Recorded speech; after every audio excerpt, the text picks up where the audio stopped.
বেনমাজি গুনাহগারকে যখন কবরে রাখা হবে, দুই পাশের মাটি তারে কবরে রাখার পরে এমন জোরে চাপ মারা শুরু করবে। ও সাহাবীরা, আমি নবীর হাতের আঙ্গুলগুলি যেমন এক ডান হাতের আঙ্গুলগুলি যেমন বাম হাতের আঙ্গুলির সাথে মিশে যায়, ঠিক তেমন করে গুনাহগারকে কবরে রাখার পরে এমন জোরে মাটির চাপ ডান পাশরের হাড্ডিটা বাম পাশরের সাথে মিশে যাবে, বাম পাশরের হাড্ডিটা ডান পাশরের সাথে মিশে যাবে। চিৎকার করে কান্না করবে, ও মালিক আমারে বাঁচাও, আমারে বাঁচাও।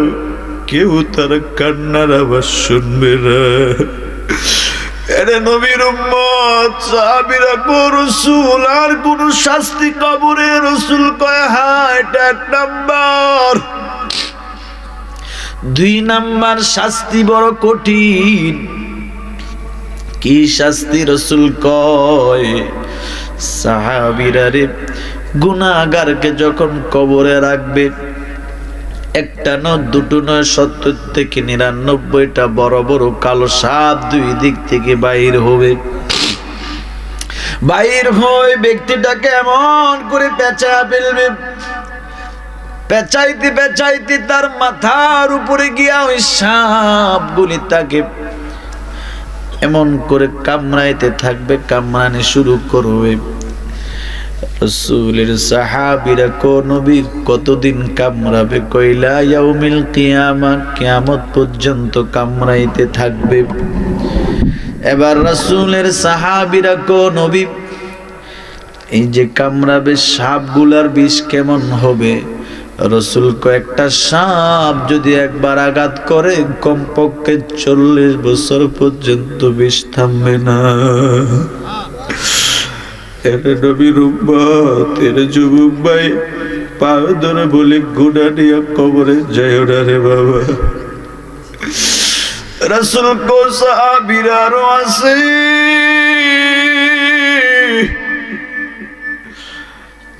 সাহাবীরা কো রাসূল আর কি শাস্তি? রাসূল কয় শুধু মাটির চাবা দিবে না, না শুধু জাহান্নামের বিষাক্ত সাপ কামড়াবে না, না। ও সাহাবীরা, মুহূর্তের মধ্যে কবরটা জাহান্নামের আগুন দিয়ে ভরপুর হয়ে যাবে। মুহূর্তের মধ্যে কবরটা জাহান্নামের আগুন দিয়ে ভরিয়ে যাবে।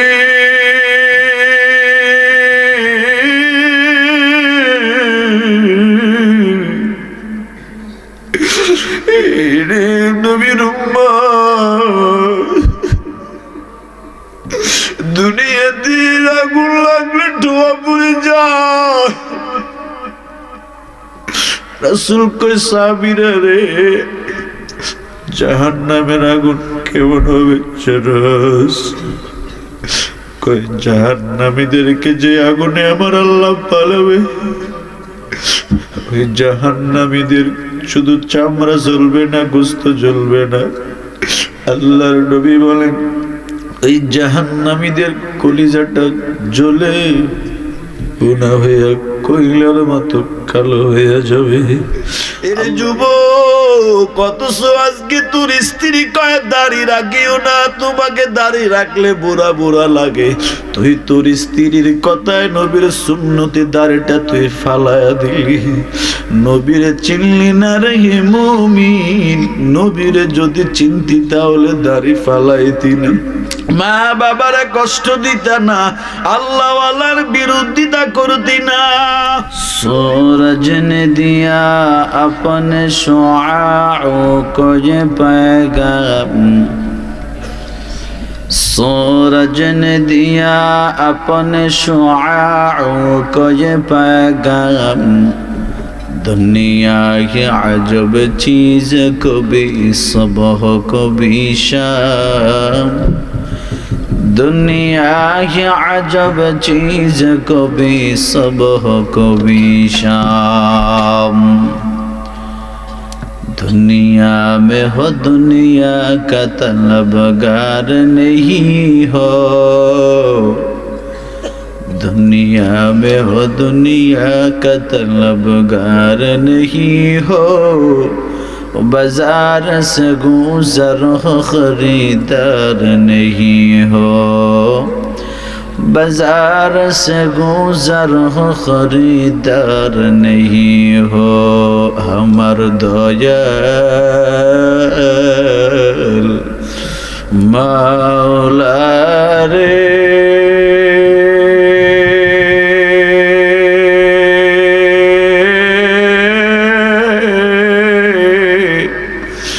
আমার মায়ার মাশূক রে, কোথায় গেলে পাবো তোমার ঠিকানা, তোমাকে বুঝি আমি পাইলাম না, তোমাকে পাওয়ার আশে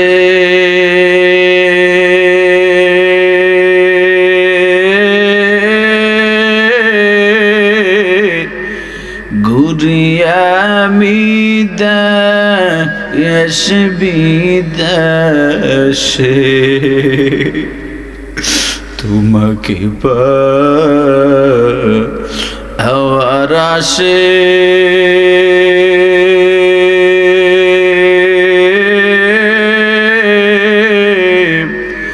ঘুরি আমি দেশ বিদেশে,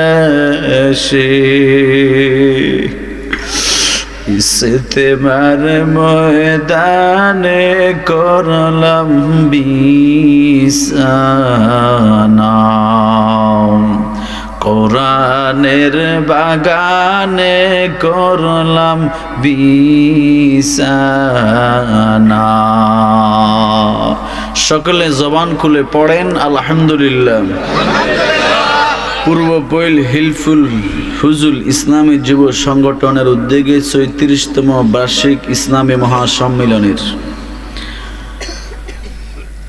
সম্মানিত সভাপতি, প্রধান অতিথি, বিশেষ অতিথি বিন্দু মুআজ্জাজ মুকাররম, জাতির সূর্য সন্তান, জাতির রাহবার হযরত উলামায়ে কেরাম, কালিজের টুকরা আমার যুবক বাবার বয়সের আমার শ্রদ্ধেয় মুরব্বিয়ানে আযম, পর্দার আড়ালে মা ও বোনেরা, স্কুল কলেজ ইউনিভার্সিটির ছাত্র ভাইয়েরা, মহান আল্লাহ আমাকে আপনাকে দুনিয়াবি সকল ফিতনা ফাসাদ গুনাহ থেকে বিরত রেখে এমন একটা সময় আল্লাহ আমাকে আপনাকে গভীর রজনীতে এমন একটা জায়গায় বসায় রাখলেন যেটাকে জান্নাতের বাগান বলা যায়, ঠিক কিনা বলেন? এমন যুগে আমরা আছি যে সময় গুনাহ করা একেবারেই সহজ, ঠিক কিনা বলেন? গুনাহ করা সহজ না? হাতের মুঠের মধ্যে মোবাইল, এই মোবাইল দিয়ে এমন কোনো গুনাহ নাই যে গুনাহ আপনি পাবেন না, ঠিক কিনা বলেন? রাসূল আকরাম বলেন, আমার উম্মতের মধ্যে এমন একটা সময় আসবে যে সময়টা আল্লাহর কি চুলার মধ্যে দিলে যেমন কয়লার আগুন হয়, এই কয়লার আগুনটা আমার উম্মতের হাতের মধ্যে দিলে উম্মতে কয়লার আগুনটা হাতে রাখা সম্ভব হবে, কিন্তু ঈমান রাখা আমার উম্মতের জন্য এর চাইতে অনেক কঠিন হয়ে যাবে। বক্সের সাউন্ড দেন একটু, বক্সের সাউন্ড। এই সময়টা চলতেছে না? চলতেছে কিনা বলেন? তো এই একটা ফিতনার জামানায় আল্লাহ রাসূল বলেন, যারা কোরআন ও হাদিসের বাগানে বসবে, উলামায়ে কেরামের সামনে বসবে, কোরআনের বয়ান শুনবে, যারা করলো যারা শুনলো, আল্লাহ পাক উভয়জনকে ক্ষমা করে দিবেন। আরো আস্তে করে বলেন, আল্লাহ ক্ষমা করতে পারে কিনা?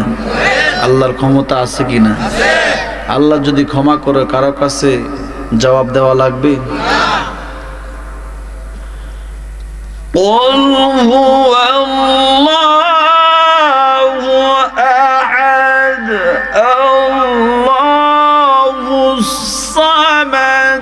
لم يلد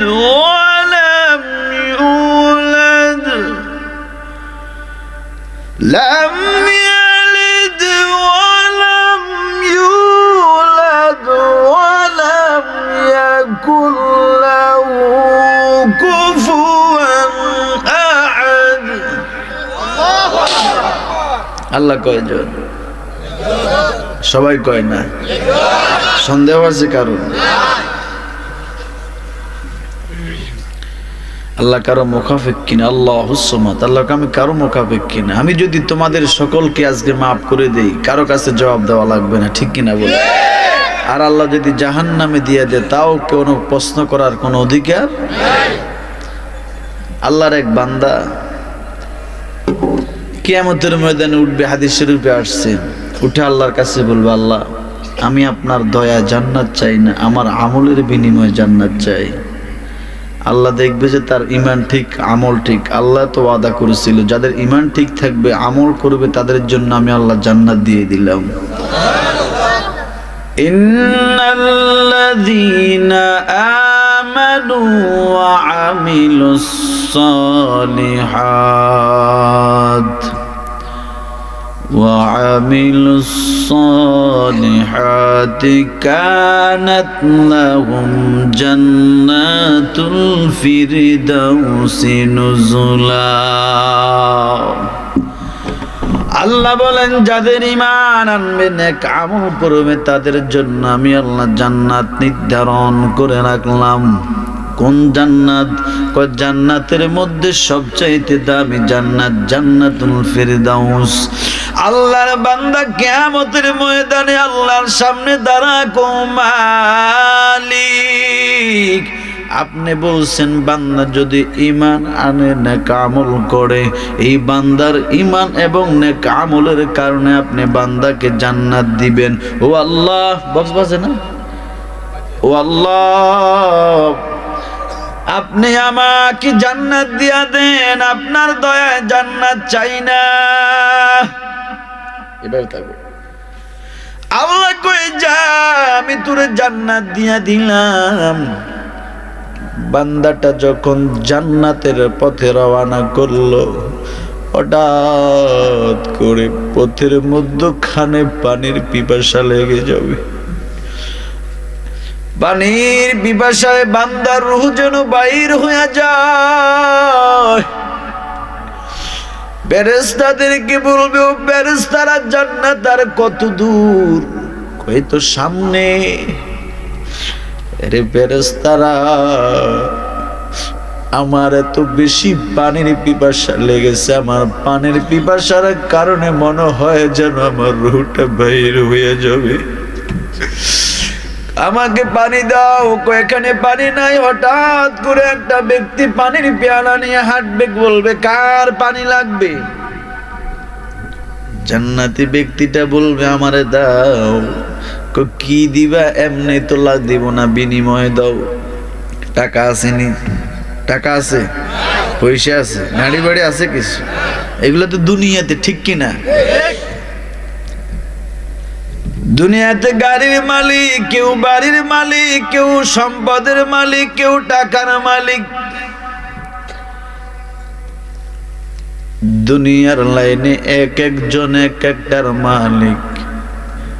মরার পরে আসলে কিছুর মালিক না, সবাই একমাত্র মালিক হবে তিনটা সাদা কাপড়ে। কোটিপতি মারা গেলে তার জন্য যেমন তিনটা সাদা কাপড়, গরিব মানুষ মারা গেল তার জন্য সাদা তিনটা কাপড়, রিক্সা চালক মারা গেলে তার জন্য যেমন তিনটা কাপড়, আমি আলেম মারা গেলে আমার জন্য সাদা তিনটা কাপড়। একটা বেশিও দেওয়া হবে না, একটা কমানোও হবে না, ঠিক কিনা? চোখের পলকে তুমি হতে পারো লাশ, চিরতরে বন্ধ হবে তোমার নিঃশ্বাস। হবে এলান তোমারি নাম মসজিদের মাইকে, হবে এলান তোমারি নাম মসজিদের মাইকে। বাড়িওয়ালা নাই রে বাড়ি নাই রে দুনিয়াতে, বাড়িওয়ালা নাই রে বাড়ি নাই রে দুনিয়াতে, বাড়িওয়ালা নাই রে বাড়ি নাই রে দুনিয়াতে। আছে বাড়িওয়ালা? কেউ আছে? এরা মুমিন, বালিশের মধ্যে রাত্রে মাথা দিয়া চিন্তা করো, সকালবেলা ঘুম থেকে উঠে তুমি বাজারে যাইবা, দোকানে যাইবা, মার্কেটে যাইবা, বালিশে মাথা দিয়ে এই চিন্তা করে ঘুম আসেনি? বলেন, এই চিন্তা করে ঘুমান না? সকালে উঠে কি করবেন? আমার কথা বুঝতে সমস্যা হচ্ছে আপনাদের। সকালবেলা ঘুম থেকে উঠে কি করব, বালিশে মাথা দিয়ে চিন্তা করে ঘুমান। যদি একবারও চিন্তা করতেন, হায়রে ঘুমের ঘরেও তো কত মানুষ দুনিয়া থেকে বিদায় হইয়া যায়। এই যে আমি চট্টগ্রামে বয়ান করলাম, মাহফিলের পাশে আমার সাথে বসা প্রধান অতিথি বসে বসে আমার বয়ান শুনছিল। চট্টগ্রাম কুতুবদিয়া বয়ান শুনে মা বাবার বয়ান করেছিলাম।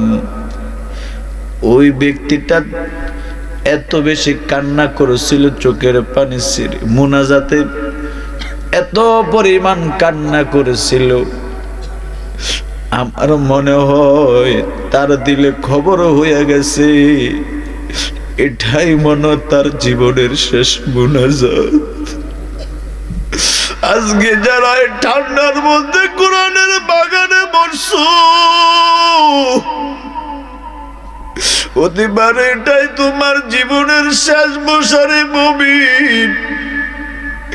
এই হিলফুল ফুসুলের যুবক ভাইরা আগামী বছর জান্নাতের এমন কোরআনের বয়ানের আয়োজন করবে, শুনবা তোমাদের মধ্যে কেউ নাই, অমুক বাড়ির অমুক ভাই নাই, কারো বাবা নাই, কারো মা নাই, কারো স্ত্রী নাই, কারো মেয়ে নাই। এই মাঠে বয়ান চলবে আর তাদেরকে খুঁজে পাওয়া যাবে না।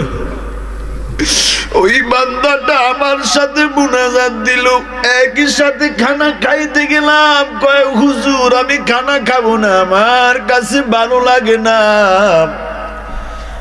এই যে জাহান্নামের আলোচনা করছে, হুজুর ঠিকই তো, দুনিয়াতে একটা মশার কামড় সহ্য করতে পারি না,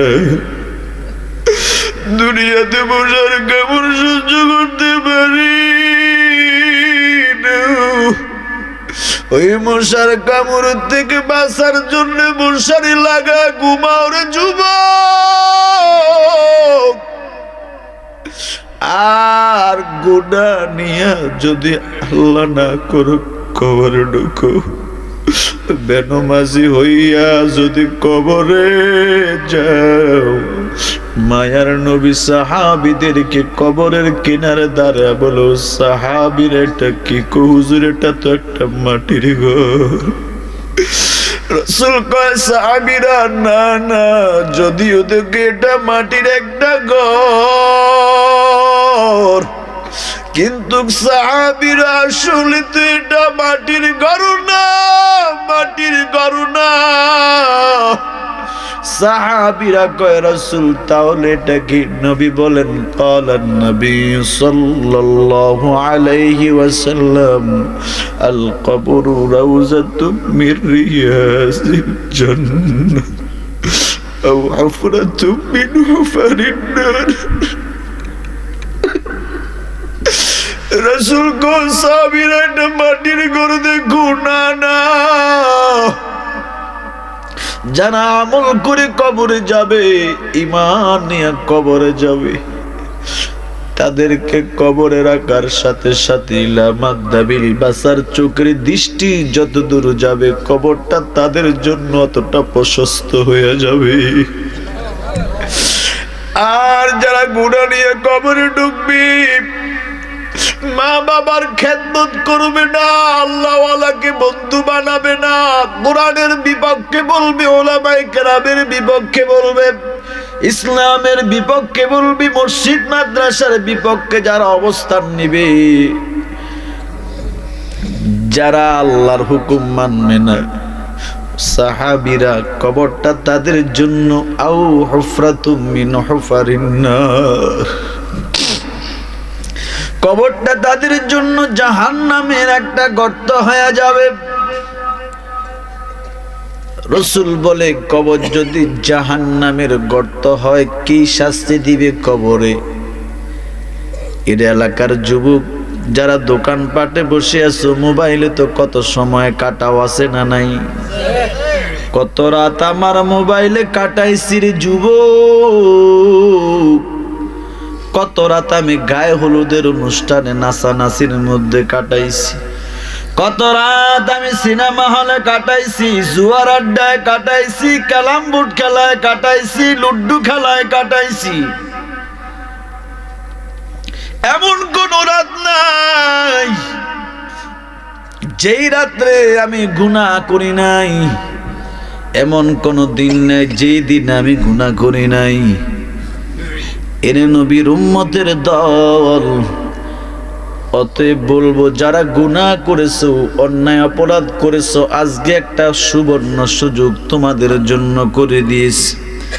আজকের বয়ানে আসবা আর আল্লাহর কাছে কান্না করবা। আল্লাহ কয়, বান্দা তুই আমারে ডাকতে দেরি, আমি আল্লাহ তোরে ক্ষমা করতে দেরি না। وَإِذَا سَأَلَكَ عِبَادِي عَنِّي فَإِنِّي قَرِيبٌ أُجِيبُ دَعْوَةَ الدَّاعِ إِذَا دَعَانِ فَلْيَسْتَجِيبُوا لِي وَلْيُؤْمِنُوا بِي لَعَلَّهُمْ يَرْشُدُونَ।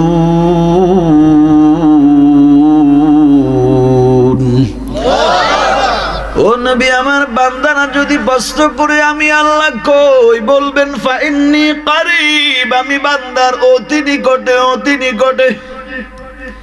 কেমন নিকটে? বান্দারা যদি আমি আল্লাহরে ডাক দে, আমি আল্লাহ বান্দার ডাকে সাড়া দেই। ওই ব্যক্তিটা খানা না খাইয়া বাড়ি চলে গেল। আমি চট্টগ্রাম এখনো শহর থেকে বাহির হওয়ার আগে 20 মিনিট গাড়ি চলার পরে হঠাৎ করে আমার মোবাইলের মসজিদের ইমাম ফোন দেয়া কয়, হুজুর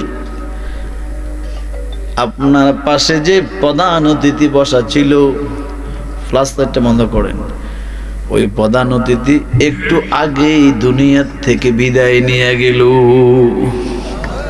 আসার সময় মুসাফা করছে, আবার আমার মুঠের ভিতরে 500 টাকা নোট ঢুকাই দোয়াও চাইছে। বাসায় গেছে, কেমনে মরছে? হুজুর বাসায় গেছে, উনি খানা তো খায় নাই, বসেছিল, বাসায় গিয়া শুইছি মাত্র, এখন বলতেছি স্ত্রীকে আমার বুকে একটু ব্যথা করতেছে। তুই স্ত্রীকে কি করব? ডাক্তারকে খবর দিব? ছেলেরা বাড়িতে নেই, পয়সাওয়ালা মানুষ বাইরে থাকে। না, এত রাত্রে ডাক্তার লাগবে না, একটু গরম পানি নিয়ে আসো আমার জন্য লবণ দিয়ে। স্ত্রী গরম পানি আনার জন্য চুলা চালাইছে, চুলা চালাইয়া পানি গরম হওয়ার আগেই, পানি পান করার আগেই পানি নিয়ে এসে দেখে আল্লাহর বান্দা নাই, চলে গেছে। চলে যেতে হবে না আমাদেরকে? পানি খাওয়ার সুযোগটাও কি পাই নাই। তবে ওই লোকটার কপাল ভালো, যে লোকটা রাতটা আখিরি মুনাজাত দিয়া যেভাবে কান্না করেছে, আমার দিল সাক্ষী দিয়ে আল্লাহ তারা মাফ করে দিস। কারণ এসব মজলিসে বসে যদি দোয়া করেন, এই দোয়া আল্লাহ খালি হাতে ফেরায় না।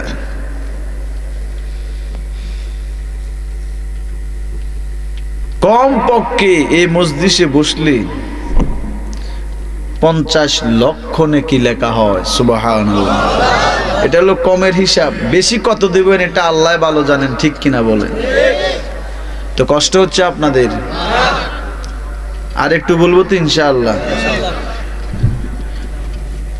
এই যুগে তো রাত বেশি হলে সমস্যা নাই, যে যুগের মানুষ রাত্রে 2টা ব্রাজিল আর আর্জেন্টিনার খেলা দেখে বসে বসে টিভির সামনে নিয়ে, ঠিক কিনা বলে? টিভিতে খেলা দেখলে সওয়াব হবে? সওয়াব হবে? এরা টিকলে আপনাকে গোল কাপ দিবে, খানা খাওয়াইবে, ঢাকা সোনারগাঁ হোটেলে রাখবে, তো ঘুম মেরে লাভ হলো কি? লাভ হয়েছে? আর এই যে জান্নাতের বাগানে বসে আছেন আপনারা, লাভ না লস? কি লাভ? লা ইয়াকউদু কওমুন ইয়াযকুরুনাল্লাহ ইল্লা হাফাতুহুমুল মালাইকা ওয়া গাশিয়াতুহুমুর রাহমাহ ওয়া নাযালাত আলাইহিমুস সাকিনাহ। আল্লাহর নবী বলেন, জান্নাতের এই বাগানে যারা বসবে, কোরআনের ময়দানে যারা বসবে, যারা আলোচনা শোনার জন্য, আখিরি মোনাজাত জন্য বসে থাকবে, ওই মানুষগুলাকে আল্লাহ রাব্বুল আলামিন নূরের তৈরি ফেরেশতা দিয়া বেষ্টনী দিয়া রাখে। শুধু তাই না, আল্লাহ বলেন ওই মানুষগুলার উপরে আসমান থেকে রহমত নাজিল করা হয়। শুধু তাই না, ওই মুনাজাত শেষ হওয়ার পর ফেরেশতারা আল্লাহর কাছে গিয়ে কয়, আল্লাহ আমরা আসছিলাম পূর্বপল্লী হিলফুল ফুজুল যুব সমাজের উদ্যোগে তাফসীর কোরআন মাহফিল ইসলামী মহাসম্মেলন থেকে, কি নিয়ে আসছো? ও আল্লাহ, ওই বাগানের দাড়ি পাকা চুল পাকা কিছু আপনার মুরব্বীরা, কিছু গোলামেরা, যুবক ভাইয়েরা মোবাইল ফেসবুক বাদ দিয়া, লুড্ডু ক্যালাম বোর্ড খেলা বাদ দিয়া, সিনেমা হল বাদ দিয়া, ওই সব গুনাহ বাদ দিয়া, ও আল্লাহ ঠান্ডার মধ্যে বসে বসে কোরআনের আলোচনা শুনিস। আল্লাহ বলেন, বান্দারা কি চায়?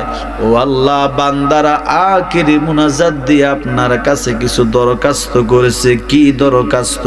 ও আল্লাহ, তারা গুনাহ করেছে, অন্যায় করেছে, অপরাধ করেছে। আয় আল্লাহ, এখন জাহান্নামের ভয়ে আপনার কাছে কান্না করে ক্ষমা চায়।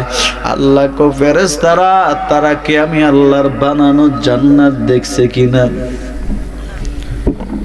তারা কি আমার বানানো জান্নাত দেখছে কিনা? ও আল্লাহ, না না।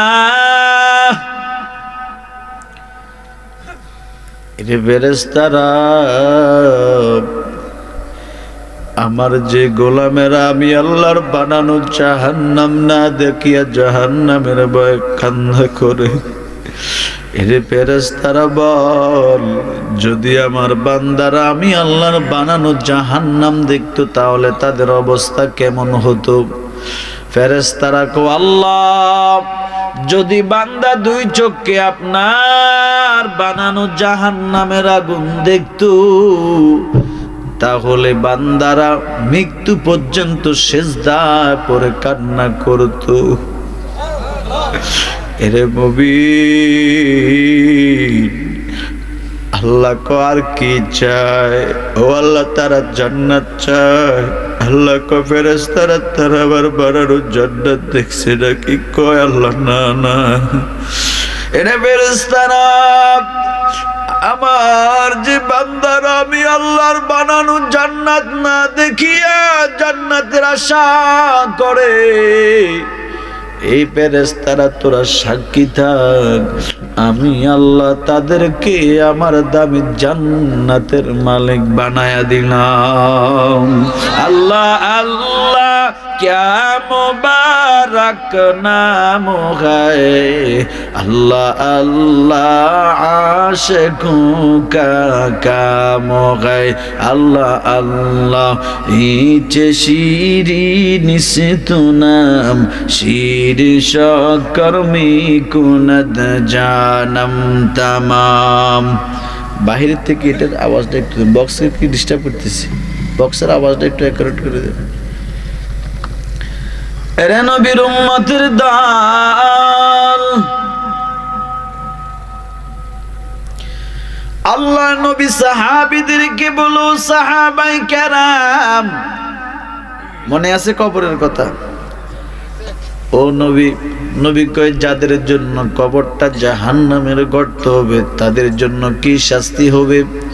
রাসূল সাহাবীদেরকে সামনে নিয়ে ডান হাতটা বাম হাতের সাথে এমন করে মিলাইয়া ফেললেন, ছিদ্র আসেনি, দেখা যায়নি কিছু। রাসূল বলো সাহাবীরা, গুনাহ নিয়ে যদি কবরে যায়, বেনমাজি গুনাহগারকে যখন কবরে রাখা হবে, দুই পাশের মাটি তার কবরে রাখার পরে এমন জোরে চাপ মারা শুরু করবে। ও সাহাবীরা, আমি নবীর হাতের আঙ্গুলগুলি যেমন এক ডান হাতের আঙ্গুলগুলি যেমন বাম হাতের আঙ্গুলির সাথে মিশে যায়, ঠিক তেমন করে গুনাহগারকে কবরে রাখার পরে এমন জোরে মাটির চাপ ডান পাশরের হাড্ডিটা বাম পাশরের সাথে মিশে যাবে, বাম পাশরের হাড্ডিটা ডান পাশরের সাথে মিশে যাবে। চিৎকার করে কান্না করবে, ও মালিক আমারে বাঁচাও, আমারে বাঁচাও। কেউ তার কান্নার আওয়াজ শুনবে না। এরে নবীর উম্মত সাহাবীরা কো রাসূল আর কোন শাস্তি কবরে? রাসূল কয় হ্যাঁ, এটা এক নাম্বার। দুই নাম্বার শাস্তি বড় কঠিন। কি শাস্তি? রাসূল কয় সাহাবীরা রে, গুনাহগারকে যখন কবরে রাখবে, একটা নয় দুটো নয় 70 থেকে 99টা বড় বড় কালো সাপ দুই দিক থেকে বাইর হবে। বাইর হয়ে ব্যক্তিটাকে এমন করে পেঁচা ফেলবে, পেঁচাইতে পেঁচাইতে তার মাথার উপরে গিয়া ওই সাপগুলি তাকে এমন করে কামড়াইতে থাকবে, কামড়ানি শুরু করবে। রাসূলের সাহাবীরা কো নবী কতদিন কামড়াবে? কইলা ইয়াউমিল কিয়ামা, কিয়ামত পর্যন্ত কামড়াইতে থাকবে। এবার রাসূলের সাহাবীরা কো নবী এই যে কামড়াবে সাপগুলার বিষ কেমন হবে? রাসূল কয়েকটা সাপ যদি একবার আঘাত করে কমপক্ষে 40 বছর পর্যন্ত বিষ থামবে না। এরে নবীর উম্মত, এরে যুবক ভাই, পা ধরে বলি গুনাহ নিয়ে কবরে যাইও না রে বাবা। রাসূল কো সাহাবীরা আরো আছে,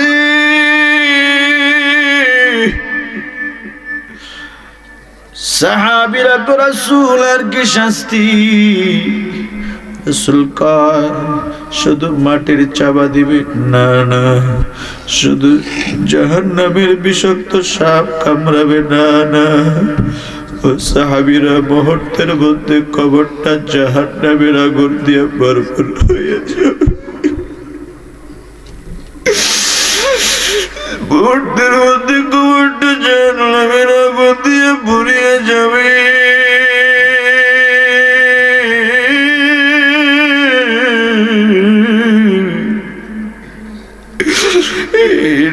নবীর উম্মত,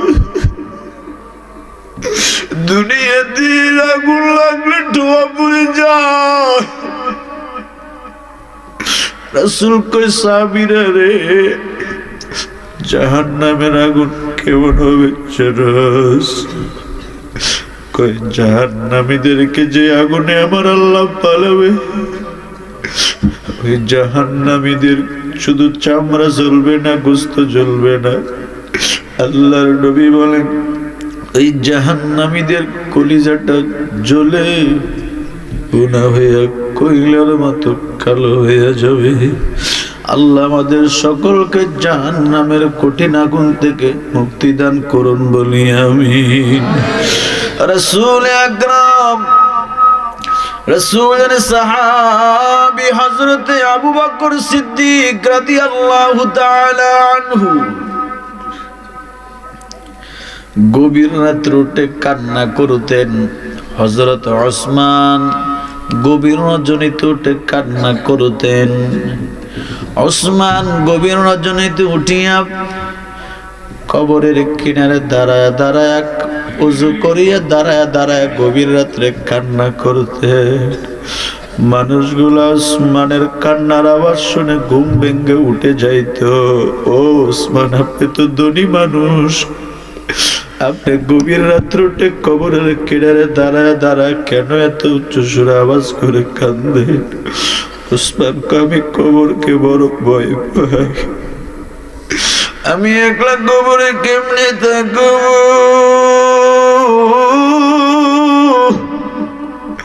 আমি ওসমান কবরকে বড় ভয় পাই, একা একা কবরে কেমনে থাকবো? মত কাসিদ করলো না সিনসারেবো, কবর বাইতিন করলো না সিন্দা খেলো। এরা নবীর উম্মত, ওমরের মতো মানুষটা কেমন ভয় পেত? দুনিয়াতে 10 জন সাহাবা নবীর হাতে জান্নাতের টিকিট পেলেন কয়জন? আর জোরে 10 জনের মধ্যে দ্বিতীয় নাম্বার ওমর।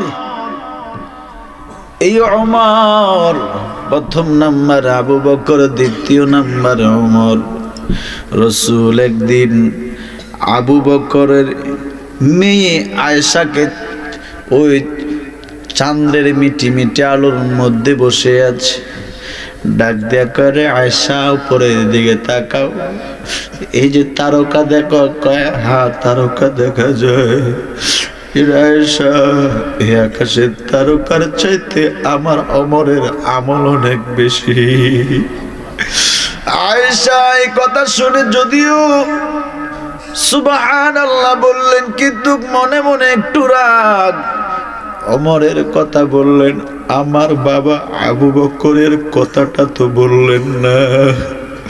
রাসূল আয়েশার দিকে তাকায় বুঝতে পারলেন, এবার রাসূল কয়, আয়েশা রে, আমি ওমরের কথা বলছি, তোমার বাবার আবু বকরের কথা বলি নাই, জন্য বুঝি তুমি রে মনটা কালো করে ফেলেছ।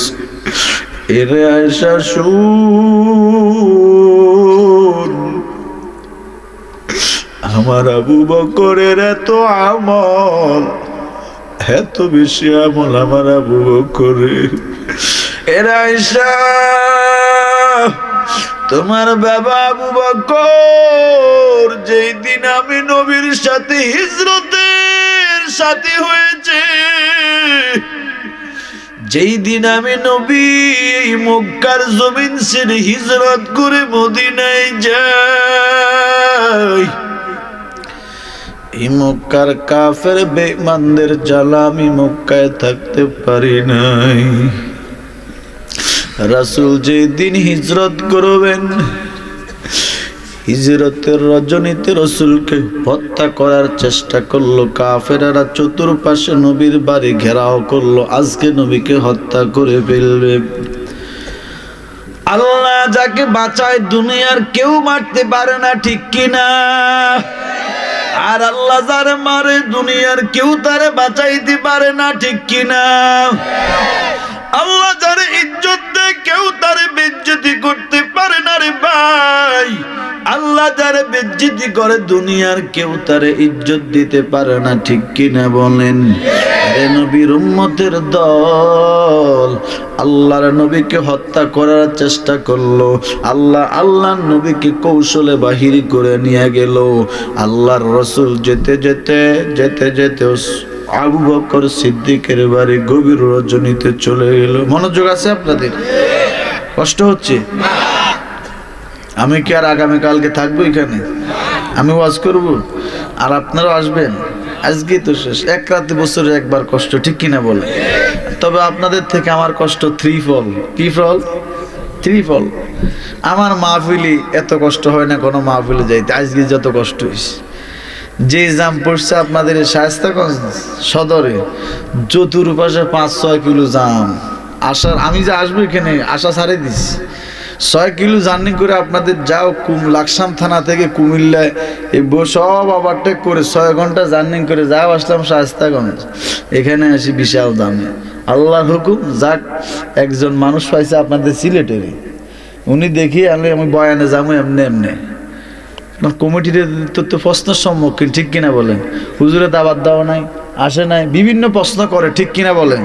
এই জন্য আমি প্রোগ্রাম মিস করি না। আর লাশ হইলে প্রোগ্রাম হলো যে দরকার হইলে মনে গেলে লাশও যাবো প্রোগ্রাম হুজুর আছে।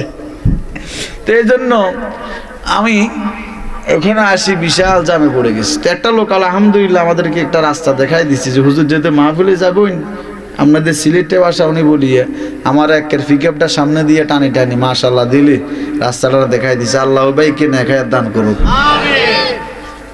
না হলে যে জাম লাগছে আল্লাহ জানে কতক্ষণ চড়ে।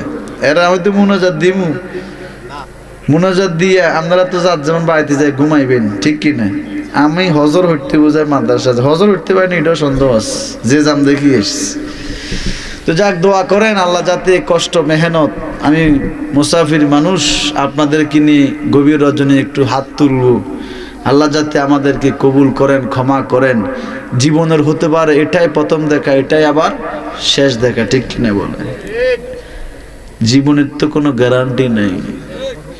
আমাদের লাইনে কত বক্তারা রাস্তা বয়ান থেকে যাওয়ার সময় অ্যাক্সিডেন্ট হয়ে মারা গেছে, অথবা বয়ান করে আসতেছে, বয়ান করে আসার সময় রাগে অ্যাক্সিডেন্টে মারা গেছে। গত বছর আপনাদের হবিগঞ্জে আমি এসেছিলাম, বয়ান করে যাইতেছি রাত 3টা, কুয়াশা ছিল, একটা হাইস আমাদের সামনে দিয়ে যাচ্ছে, আমাদের গাড়িটাকে ওভারটেক করে। আমরা 15 মিনিট সামনে গিয়ে দেখি ওই হাইসটাই একটা কন্টেনারের সাথে এত জোরে ধাক্কা লাগিয়ে একেবারে জায়গার মধ্যে মানুষের রক্ত মাথা পেটে এক অবস্থা খারাপ হয়ে গেছে। পুলিশ ছিল, যাক আমাদেরকে সাইড করে দিয়েছে, আমরা আলহামদুলিল্লাহ সাইড করে চলে গিয়েছিলাম। বিশাল জ্যাম লেগে গেছে। আল্লাহ বিভিন্ন অ্যাক্সিডেন্ট থেকে, বিপদ থেকে কুদরতিভাবে হেফাজত করুন বলি আমি। আল্লাহ আজকের মাহফিল কবুল করেন বলি আমি।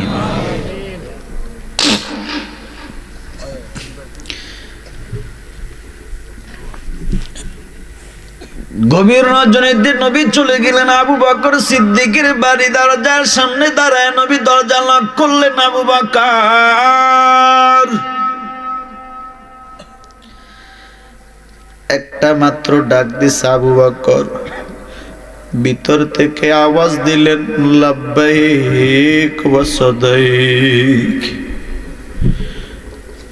দরজা খুলে দিলেন। নবী আবু বকরকে ডাক দেয়া, কই আবু বকর? একটা মাত্র ডাক দিছি, সাথে সাথে ডাকের সাড়া দিয়ে দরজা খুলে দিলে। এটা আবু বকর, আমি তো ভাবছি গভীর রজনীতে তোমাকে না জানি কত ডাক দেওয়া লাগে। তবে আবু বকর একটা ডাক দিছি মাত্র, তুই ডাকের সাড়া দিয়েছো, তুমি কি ঘুমাও নাই? আবু বকর ডাক দেয়া, কই নবী আমার? না না আমি ঘুমাই নাই। ও নবী, আজ থেকে কয়েক মাস আগে আপনি বলছেন আপনি আমাকে নিয়ে হিজরত করবেন, মক্কা ছেড়ে মদিনায় চলে যাবেন। তবে যাবার সময় আমি আবু বকরকে আপনার সফর সঙ্গী বানাবেন। ও নবী, এই যে গত কয়েক মাস আগে আপনি বলেছেন আমি আবু বকর, সারা রাত আমি আবু বকর বিছানায় ফিট লাগাইবে, বালিশে মাথা রাখি না রে নবী আমার।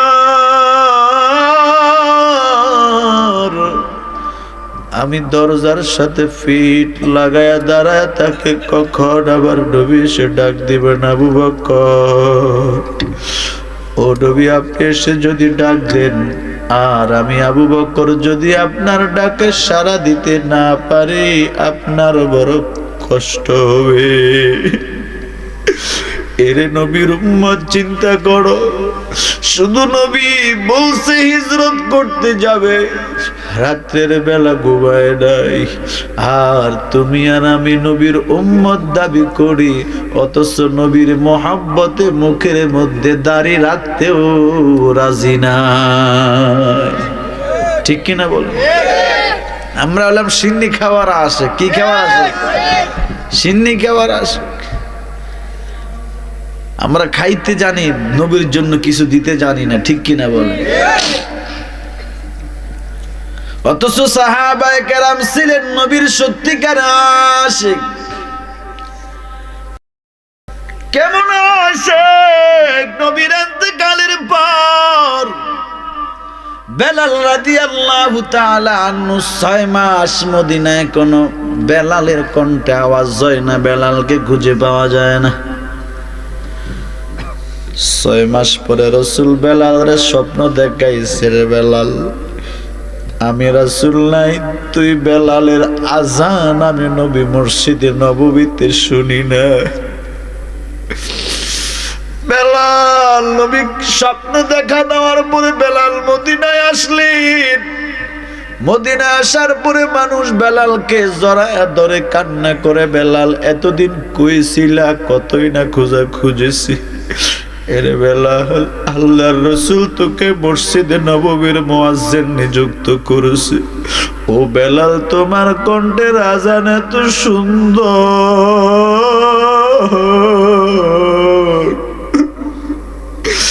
তুমি আজান দিলে আল্লাহ আরশ আজিম পর্যন্ত শোনা যাইতো। এরে বেলাল, রাসূলের ইন্তেকালের পরে তুমি কই গেছো? তোমার কতই না তালাশ করছি রে বেলাল।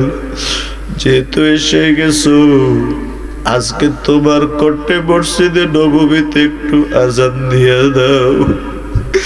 বেলাল কয়, না না, আমি আজান দিতে পারবো না। কয় দাও। কয় না না, আমি আজান দিতে বলে আমার মদিনার নবী ইমামতি করা লাগবে। কারণ আমি বেলাল যদি আজান দিই, আমার মদিনার নবী ইমামতি করা লাগবে। আমার মদিনার নবী নাই, আমি বেলালের আজানও চলবে না। এবার মায়ার নবীর সাহাবীরা রিকুয়েস্ট করে হুজুরের দুই নাতি হাসান হুসাইন বেলালের খবর পাইয়া দৌড়াইয়া এসে কই, বেলাল কই ছিলে তুমি? আমার নানা তোমারে কতই না ভালোবাসতো। আমার নানা মেরাজে গিয়া তুমি বেলালের পায়ের দড়ি শুনেছি।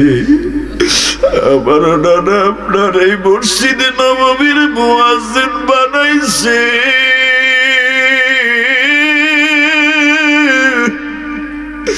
অথচ আমার নানাও নাই, তুমি বেলালেরও কোনো খবর নাই। ওরে বেলাল, আজকে তোমার কণ্ঠে একটু আজান শুনতে চাই। বেলাল কই, আমি আজান দিতে পারবো না। অনেক রিকোয়েস্ট করার পর বেলাল আজান দিতে দাঁড়ায় গেল। বেলাল আজান দে, আল্লাহু আকবার, আল্লাহু আকবার, আল্লাহু আকবার,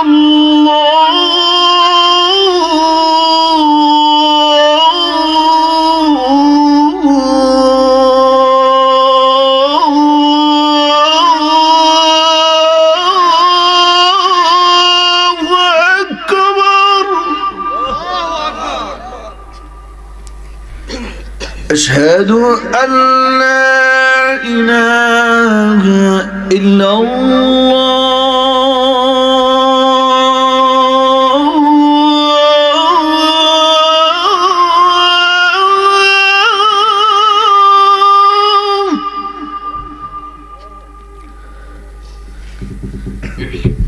আজান দে বেলাল। এবার আশহাদু আন্না মুহাম্মাদার রাসূলুল্লাহ, একবার বলে বেলাল সাথে সাথে অজ্ঞান হইয়া জাগার মধ্যে হুঁশ হারায়া পড়ে যায়। মানুষ বলে বেলালের কি হলো? বেলাল আশহাদু আন্না মুহাম্মাদুর রাসূলুল্লাহ কয়, আমরা ওই দিন তাকায়া দেখি তালহার গায়ে একটা দুটা নয়, তালহার গায়ে ৮০ থেকে ৮২টা তীর তালহার গায়ে ঢুকেছে। এরপরও তাল্লাহ নবীকে বুকের নিচের থেকে পালায় নাই কেন? কই আমার জীবন চলে যাবে, এরপরও আমার নবীর গায়ে যেন তীর না লাগে। এরে যুবক, অথচ আজকে তোর স্ত্রী কয় দাড়ি রাখিও না, তোমাকে দাড়ি রাখলে বুড়া বুড়া লাগে। তুই তোর স্ত্রীর কথায় নবীর সুন্নতি দাড়িটা তুই ফালায়া দিলি। নবীরে চিনলি না রে মুমিন, নবীরে যদি চিনতি তাহলে দাড়ি ফালাইতি না, মা বাবারে কষ্ট দিতা না, আল্লাহওয়ালার বিরোধিতা করতি না। ওই মায়ের নবীর সাহাবী তাল্লাহ তীর ৮০টা। রাসূল এবার কয় সাহাবী আবু বকরের কাঁধে ভর দিয়া কো, আবু বকর আমার একটু ধরো, আমি আর দাঁড়াইতে পারি না। রক্ত মোবারক ঝরতেছে। কেমন নবী? যে নবীর গায়ে মাছি এবং মশা বসা আল্লাহ কিয়ামত পর্যন্ত হারাম করে দিলেন, ঠিক কিনা? কেমন ইয়েতিমে নবী আমার,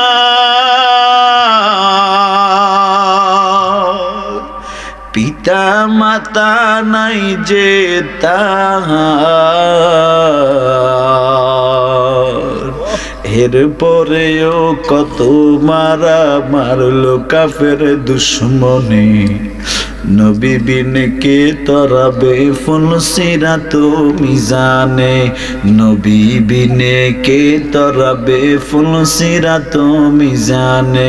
চলো চলো চলো মুমিন চলো নবীর সন্ধানে, নবী বিনে কে তরাবে ফুলসিরাত মিজানে, নবী বিনে কে তরাবে ফুলসিরাত মিজানে। কেমন ইয়েতিমে নবী আমার,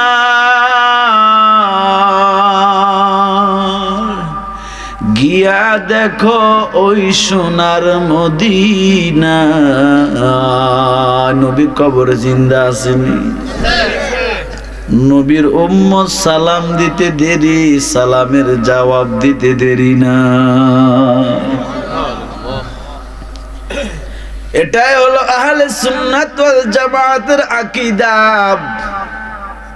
অথচ কিছু মানুষ বলে নবী কবরে নাই, মরে মাটির সাথে মিশে গেছে। নাউজুবিল্লাহ কোন এরে নবীর উম্মত, নবীকে মাটি ধরবে তো দূরের কথা।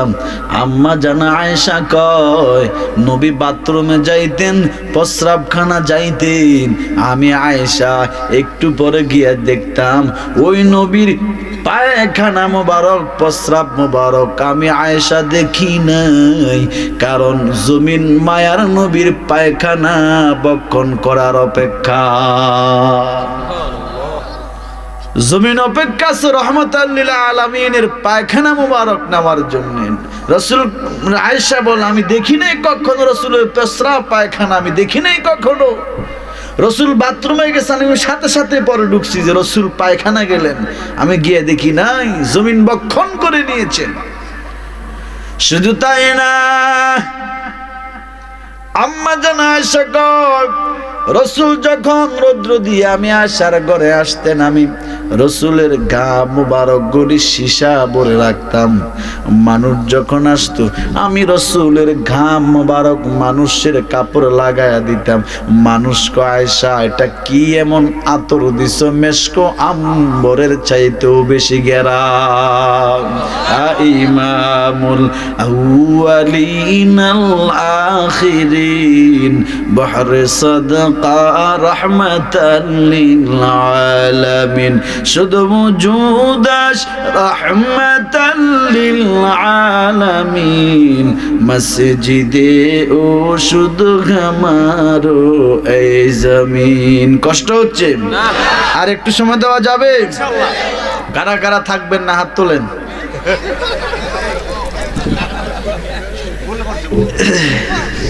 হুঁশ আছে আপনাদের? হুঁশের নাম কি? মানুষ। হুঁশের নাম যার হুঁশ নেই এটাতে মানুষ কয়। ভুলে তুলে ফেলছেন আর কি, ঠিক কিনা বলেন? ভুলে কি রোজা থাইকা যদি কেউ ভুলে এক গ্লাস পানি পান করেন রোজা ভাঙবে? আর জেনে শুনে যদি এক খোঁড়া পান করেন ভাঙবে না? তো ভুলে তুলছে, আল্লাহ মাফ করে দিবে। সকলে বলেন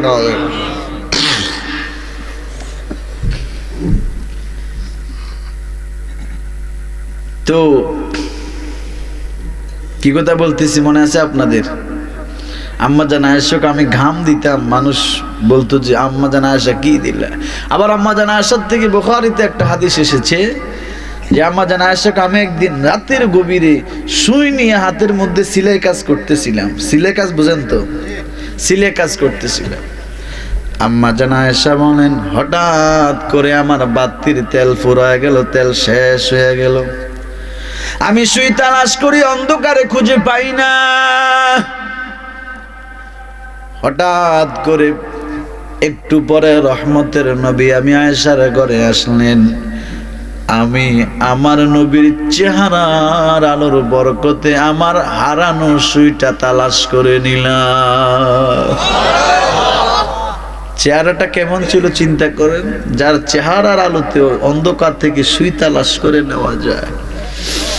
যিনি সাহাবী আনাস রাদিয়াল্লাহু তাআলা আনহু গরীব মানুষ ছিলেন। একদিন রাসূলের কাছে এসে বলেন, হে রাসূলুল্লাহ, আমি আনাস বড় গরীব, আমার খেজুরের পাতার চানির ঘর, একটা কথা যদি বলতাম রাখবেন? রাসূলকে বলো। কি বলবে তুমি আনাস? ও নবী, আমি তো বড় গরীব, আমার সাধ্য নাই আপনারে আমার বাড়ি দাওয়াত দিয়ে নেওয়ার। তবে রাসূল আমি জানি আপনি ধনীর জন্য যেমন নবী, গরিবের জন্য তেমন নবী।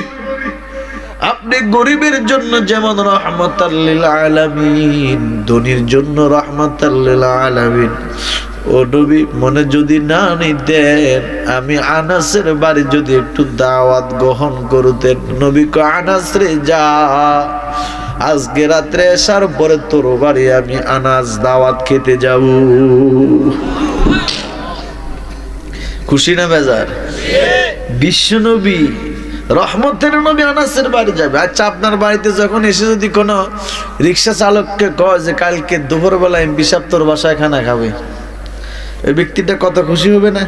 হ্যাঁ, চেয়ারম্যান সাহেব আমার বাসায় খানা খাবে, ওই লোকটা কত খুশি হবে। যা পারে তাই আয়োজন করবে, ঠিক কিনা বলেন? টাকা ঋণ করে হলো ভালো খানার আয়োজন করবে। আনাস খুশিতে দৌড় দিলেন বাড়িতে। বিদ্যা মা বাবা আসেনি আপনাদের? অনেকের আছে, অনেকের নেই। যাদের মা বাবা আছে মুরব্বী অবস্থায়, এই শীতকালে সরিষার তেল গরম করে শোয়ার আগে একটু সরিষার তেল গরম করে ওই বিদ্যা মা বাবার পায়ের মধ্যে একটু ম্যাসাজ করে দিবেন। রাজি আছেন ইনশাআল্লাহ? বাবার মোজগুলি নিজের হাতে ছোট করে দিবেন কেসি নিয়ে। বাবার হাতের আঙ্গুলগুলি, পায়ের আঙ্গুলের নখগুলি কেটে দিবেন। বাবার মাথার মধ্যে একটু তেল মালিশ করে দিবেন। মাঝে মাঝে বাবার নিয়ে ঘুরতে বাইর হবেন। বাবাকে নিয়ে ফোয়া মুরগিনি বলেন আপনারা, গিরিল, আমাদের কুমিল্লা ভাষায় বলি আমরা যে ফোয়া মুরগি আছে না রুটি দিখায়, এটা গিরিল বলা হয়। বাবাকে নিয়ে মাঝে মাঝে হোটেলে নিয়ে, বাবা কি খাবেন বলেন, একটা গ্রিল মোরগ খাওয়াইয়া, রুটি খাওয়াইয়া একটা পান কিনে দিবেন। আর বাবারে বলবেন বাবা আর কি খাবেন, দেখবেন বাবা খুশি হয়ে যাবে, ঠিক কিনা বলেন? তুমি তো মাইয়েরে খাওয়াও। এরে নবীর উম্মত,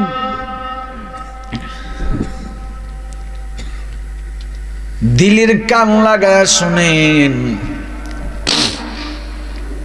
রাসূল বলেন আনাস যাও, আমি তোমার বাড়ি যাব।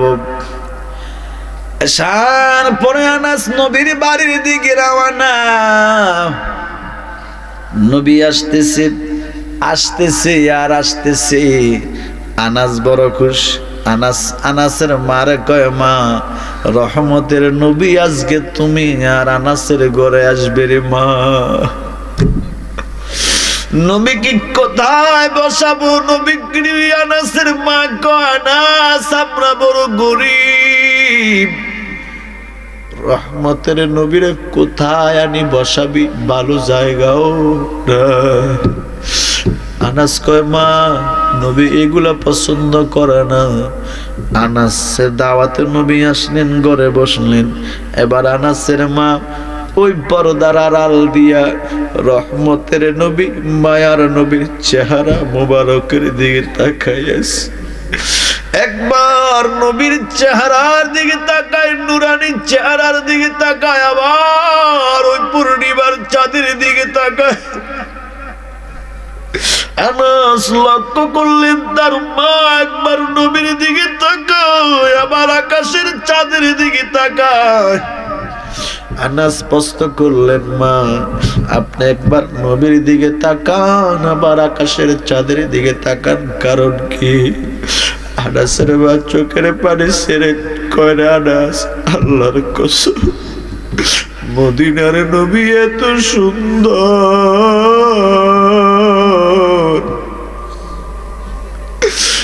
আমাদের ঘরে যেন আকাশের পূর্ণিমার চাঁদ এসে গেছে রে আনাস। আমার মনে হয় ওই পূর্ণিমার চাঁদের মুখের মধ্যে দাগ আছে, আমার মদিনার নবীর চেহারা মোবারকে কোনো দাগ না।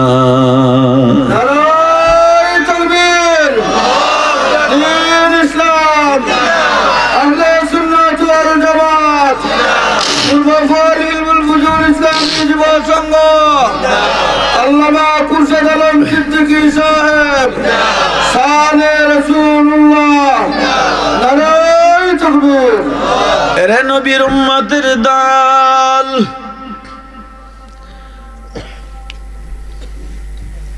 নবী কেমন? নবী রাস্তা দিয়ে যদি হাঁটতেন, দুই পাশের গাছ আমার নবীর সালাম দেয়, জংলার বাঘ নবীর সালাম দেয়, গর্তের সাপ নবীর সালাম দেয়, সমুদ্রের মাছ নবীর সালাম দেয়, উহুদ পাহাড় দিয়া চলে, উহুদ পাহাড় নবীর সালাম দেয়। নবী কয়, ও আবু বকর, মনে আছে তো? তুমি কি ঘুমাও নাই? কয়, নবী, না না, আমি ঘুমাই নাই। কখন আপনি ডাক দিবেন? 5 মিনিট সময় দেওয়া যাবে? কয়, নবী, না না, আমি ঘুমাই নাই। রাসূল কয়, আবু বকর, গত কয়েক মাস আগে বলছি তোমারে নিয়ে হিজরতে যাব, তবে রাত্রে যাব, এই কথাটা তো আমি নবী বলি নাই। তুমি সারা রাত জাগে থেকে থেকে দরজার সাথে পিঠ লাগায় দাঁড়ায় থাকলে তুমি ঘুমাও না কেন? রাসূলের সাহাবী কয়, আবু বকর, ডাক দিয়া কো, নবী, আপনি নবী আমারে ডাকবেন, আর আমি যদি সাথে সাথে জবাব দিতে না পারি আপনার বড় কষ্ট হবে। কেমন নবীর আশিক, কেমন নবীর ভক্ত, কেমন নবীরে মোহাব্বত করে, ঠিক কিনা? এবার আবু বকর ডাক দিয়া কো, নবী আমার, শুধু আমি ঘুমাই না, না না, আমার ছোট্ট মেয়ে আসমাটাও তাকা দেখেন, প্রত্যেক দিন রাত্রে নাস্তা বানায়া অপেক্ষা করে, কখন আপনি নবী আসবেন আর আপনার নাস্তা বানায়া আমাদের হিজরতের সফর সঙ্গীর নাস্তা হবে। আমার মেয়ে আসমাটাও ঘুমায় না। ও মায়ার নবী আমার, শুধু আমি ঘুমাই না, আমার মেয়ে আসমা ঘুমায় না, না না। ও নবী দেখেন, হিজরতের জন্য উট কিনছিলাম, উট।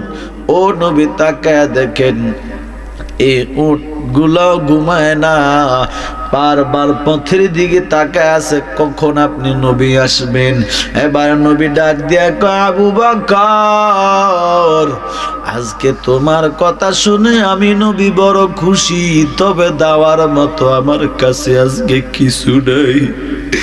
আমি আজকে মাজলুম হয়ে আমি আমার বর্মভূমি ছেড়ে চলে যাই, তবে আবু বকর দেওয়ার মতো কিছু নাই। তবে আজকে তুমি আমার সাথে হিজরত শুরু করলা, সফর শুরু করলা। ও আবু বকর, তোমার সফর মদিনায় গিয়ে থামবে না, তোমার সফর থামবে জান্নাতের দরজা। এরে নবীর উম্মত, নবীকে নিয়ে আবু বকর রওনা করলেন। এবার পথের মধ্যে নবী বারবার পিছনের দিকে তাকায়, মক্কার দিকে তাকায় আর কান্না করে। আবু বকর গো রাসূল, ও আল্লাহর পয়গম্বর, ও মায়ার নবী, আপনি পিছনের দিকে তাকায় কান্না করেন নিজের মায়ার জন্য, নিজের জন্মভূমির জন্য বুঝি মায়া লাগতেছে। রাসূল কয়, রে আবু বকর, আমি আমার বাড়ির জন্য, আমার স্ত্রী সন্তানের জন্য কাঁদি না, আমি কান্না করতেছি। মনে বড় আশা ছিল খানায় কাবাটা সামনে নিয়ে দিল ভরে আল্লাহর গোলামি করব, কানায় কাবাটা সামনে নিয়ে আল্লাহর কুদরতে কদমে সেজদা দিয়া একটু মুরাকাবা করব, কিন্তু কই মক্কার কাফেররা আমারে থাকতে দেয় নাই। এই জন্য আমি দিল খুলে দিল ভরা বুক নিয়ে কান্না করি। আল্লাহ কয়, নবী আজকে আপনি মাজলুম হয়ে যাইতেছেন, টেনশন নাই, এমন একটা সময় আসবে আপনি মক্কার মধ্যে বীরের মতো প্রবেশ করবে। করাইছে কিনা আল্লাহ? এবার আবু বকর নবীর একবার সামনে দিয়ে হাঁটে, আমার পিছন দিয়ে হাঁটে। রাসূল দেখে আবু বকর একটু সামনে যায়, আবার পিছনে যায়, আবার সামনে আবার পিছনে। রাসূল প্রশ্ন করে, হে আবু বকর, তুমি একবার সামনে যাও আবার পিছনে যাও, কারণ কি? আবু বকর কো, আল্লাহর পয়গম্বর, আমি যখন সামনে যাই মনে মনে ভাবি, না জানি কাফের বেঈমানেরা পিছন দিক দিয়ে সামনে নবীর গায়ে তীর দিয়ে আঘাত করে। আমি যখন পিছনে আসি মনে মনে চিন্তা করি, না জানি কাফেরেরা সামনের দিক দিয়ে আপনি রহমতের নবীর গায়ে তীর দিয়ে আঘাত করবে। এই জন্য আমি আবু বকর একবার সামনে যাই, একবার পিছনে যাই। ইয়া রাসূলুল্লাহ, আমি চাই না আমি আবু বকর থাকতে আপনার গায়ে একটা পিঁপড়ার কামড় লাগুক। এর নবীর উম্মতের দল কেমন ছিল হযরত আবু বকর। হিজরত করতে করতে যেতে যেতে রাসূল বলে, আবু বকর, আমি আর হাঁটতে পারি না। আল্লাহর নবী এবার একটা গোড়ায় আশ্রয় নিলেন। আবু বকরের কাঁধের মধ্যে নবী মাথা দিয়া কয়, আবু বকর, একটু যদি তোমার কাঁধে মাথা রাখতে দিতাম, একটু বিশ্রাম করতাম। রাসূলের সাহাবী আবু বকর কয়, রাসূল, তাড়াতাড়ি মাথাটা আমার কাঁধে দেন, আপনি বিশ্রাম করেন। এই দিক দিয়ে কাফেরেরা নবীরে তালাশ করতেছে। নবী হেরা গোয়ায় আশ্রয় নিয়ে ঘুমাইতেছেন। এবার আবু বকর দেখে গোয়ার চতুর্পাশে কিছু ছোট ছোট গর্ত দেখা যায়। আবু বকর মনে মনে ভাবলেন, এইগুলা বুঝি বিষাক্ত গরুসাপের গর্ত। আল্লাহ না করুক, আল্লাহ না করুক, এই গর্ত থেকে যদি বিষাক্ত সাপ এসে আবার নবীরে কামড় দেয়, আবার নবীরে যদি আঘাত করে, নবী বড় কষ্ট পাবে। আবু বকরের গায়ের সব কাপড়গুলি খুলে ওই ছিদ্রগুলি ঢিবা দিতেছেন, একটার ছিদ্র দেওয়ার মতো কাপড় নাই। আবু বকর সিদ্দিকের পায়ের বৃদ্ধাঙ্গুলি দিয়া ওই ছিদ্রটার মধ্যে দিয়া রাখলেন। আল্লাহর কি কুদরত, ওই গর্তের মধ্যে ছিল একটা বিষাক্ত সাপ। এই সাপেরও লম্বা আলোচনায় সাপ করতে গেল, এটারও লম্বা আলোচনা ঢুকবো না। আমি যে কথাটা বুঝাইতে চাইছিলাম, ওই সাপটা বারবার এবার আবু বকরের পায়ের মধ্যে আঘাত করতেছে মুখ খুলে দেওয়ার জন্য। কারণ সাপও আমার নবী চিনে কি চিনে না। সব কিছু নবীর চিনে। আবু বকর যতই আঘাত করে পা সরায় না। এবার সাপের বিষে আবু বকরের পুরা শরীর বিষাক্ত হয়ে গেল। এবার আর এরপরও নবীরে জাগায় না। একটু পরে বিষে চোখ দিয়া পানি পড়তেছে। রহমতের নবী আবু বকরের বুকের মধ্যে ঘুমানো। হঠাৎ চোখের এক দুই ফোঁটা পানি রহমতের নবীর গাল মুবারকে পড়লেন, সাথে সাথে নবীর ঘুম ভেঙে গেল। তাকায় দেখে আবু বকর সিদ্দিকের চোখের মধ্যে পানি। রাসূল আবু বকর বাড়ি থেকে চলে আসছো স্ত্রী ছেলে মেয়ে ফালায়া, এই জন্য বুঝি বাড়ির কথা মনে পড়ে কান্না করো। আবু বকর চোখের পানি ছেড়ে দিয়া কো নবী না, আপনি নবীর জন্য ঘর ছাড়তে পারি, বাড়ি ছাড়তে পারি, সম্পদ স্ত্রী ছেলে মেয়ে ছাড়তে পারি, এরপরও আপনি মদিনার নবীকে ছাড়তে পারি না। ও মদিনার নবী আমার, বাড়ির টেনশনে কাঁদি না, তাহলে কেন কাঁদো গে আবু বকর? ও মদিনার নবী বিস্তারিত আলোচনা করলেন। ও নবী, আমাকে মনে হয় বিষাক্ত কিছু আঘাত করেছে। নবী বললেন, আমার জাগাও নাই কেন? আবু বকর কয়, নবী আপনি আমার বুকের মধ্যে মাথা রেখে ঘুমাইতেছেন, আপনি পয়গম্বরের মাথার নিচে যে আমি আবু বকরের বুকটা পড়েছে, এটা তো আমি আবু বকরের জীবনটা ধন্য। ভাগ্য তো আমার কত ভালো, পয়গম্বরের মাথা মোবারক আমি আবু বকরের বুকের মধ্যে রাখতে পেরেছি। কিছু সময় রাসূল এবার মুখের থেকে থুতু মোবারক নিয়ে লাগাই দিলেন। আবু বকর কয়, ও দুনিয়ার মানুষ, আমার নবীর বরকতি জবান মোবারক থেকে একটু মাত্র থুতু আঙ্গুলের আগায় নিয়া আমি আবু বকরের ওই সাপের বিষের কামড়ের জায়গায় লাগাইতে দেরি হয়, আল্লাহর কসম বিষ থামতে দেরি হয় না। নবী ডাক দিয়া কয়, ও আয়েশা, এই যে হিজরতের রাত্রে তোমার বাবা আবু বকর আমার সাথে ছিল, এই এক রাত্রের আমল আর সারা দুনিয়ার সব মানুষের আমল যদি এক পাল্লা রাখে, আমার আবু বকরের আমলের সমান হবে না। এজন্য নবীর ভালোবাসা মহব্বত আছেন, দরকার আছে না নাই? ফাজকুরুনি, আল্লাহ কয় তোমরা আমার ডাকো, আজকুরুকুম, আমি আল্লাহ তোমাদের স্মরণ রাখবো, ওয়াশকুরুনি, আমার শুকর আদায় কর, ওয়ালা তাকফুরুন, সাবধান আমি আল্লাহর অকৃতজ্ঞ হইও না। বলুন এই রাসূল যা আমাদের হয়েছে, আমরা খুশি না বেজার? মুসা নবী আল্লাহর কো, আল্লাহ আমার বনি ইসরাইলের সবচাইতে বড় নবী মুসা বানাইছেন, আমি খুশি আছি, তবে আখিরি জমানার নবীর উম্মত যদি বানাইতেন আমি খুশি থাকতাম। অন্য অন্য নবীরা দোয়া করেছে আমার নবীর উম্মত হওয়ার জন্য, আমি আর আপনি বিনা দরখাস্তেই যে নবীরে পাইছি, নবীর উম্মত বলে পরিচয় দিতে পারতেছি, এটা সৌভাগ্য না আমাদের? শুকর আদায় করা দরকার, আর রাসূলের শানে বেশি বেশি দুরুদ ও সালামের আওয়াজ দেওয়া দরকার, আর নবীর সুন্নতের উপরে আমল করা দরকার, ঠিক কিনা বলেন? আল্লাহ আমাদের সকলকে পয়গম্বরের উপর সুন্নতে আমল করার তৌফিক দান করুন, এবং ধৈর্য এবং নামাজের মাধ্যমে সাহায্য প্রার্থনা করার তৌফিক দান করুন, বলি আমিন। যে কথাগুলি বললাম, আল্লাহ পাক যাতে আমাদেরকে রসুল সাহাবীরা যেভাবে রসুলকে ইত্তেবা করেছে, অনুকরণ করেছে, যেভাবে ঈমান এনেছে, আমিনু কামা আমানান নাস, আল্লাহ যাতে রসুলের সাহাবায়ে কেরামের মতো আমাদের ঈমান আমল মজবুত বানায়া দেন, সকলে বলি আমিন।